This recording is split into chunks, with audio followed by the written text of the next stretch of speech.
بعد اليوم الجميل اللي حصل امبارح كنت لازم اتكلم عن اجمل حاجة حصلت في اليوم ده، وهو ضياع ضربة جزاء لأحمد سيد زيزو اللي كانوا بيقولوا عليها صفقة القيد والمكايدة والغيظ. لا دلوقتي ده انا اللي هغيظك واللي هكيدك كمان، وكل كلامي موجه لعزيزي الاهلاوي. لو كنت مغيب والدنيا لفه بيك وبتدور بيك ومش حاسس باللي بيحصل حواليك، انا هعرفك حاجه مهمه دلوقتي.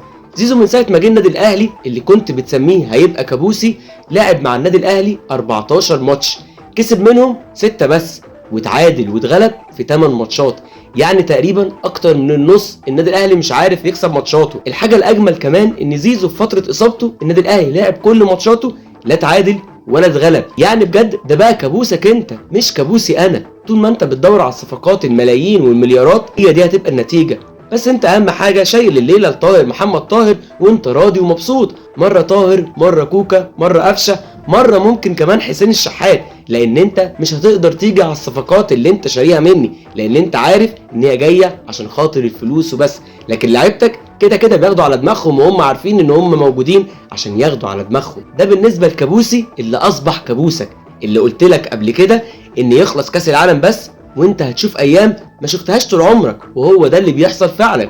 كمان تريزيجيه ده واحد معلم جاي قسط عليك وعلى كل فرقتك. الراجل ما بيبصيش لحد ومش هيباصي لحد غير لما بيتزنق، بيطلع الكرة بره بيبصيها اي حاجه، لان هو جاي معلم وجاي يعلم على اي حد في فرقتك، وهو ده اللي بيحصل فعلا.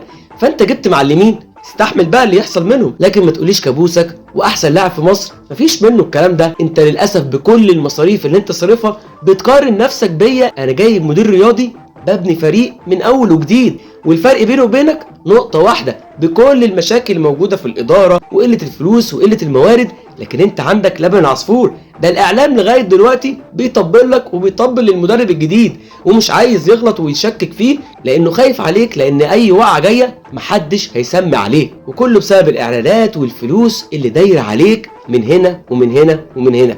لكن أنا بجمهوري وبس، قدك واحسن منك كمان، وعمرك ما هتكبر، لان انت ما بتكبرش غير بالفلوس وبس. لكن انت من غير فلوس ولا حد هيجيلك ولا حد هيتكلم عنك. نادي الزمالك طول عمره بجمهوره بس، مش باي حد تاني، وكبير وهيفضل كبير غصب عن اي حد.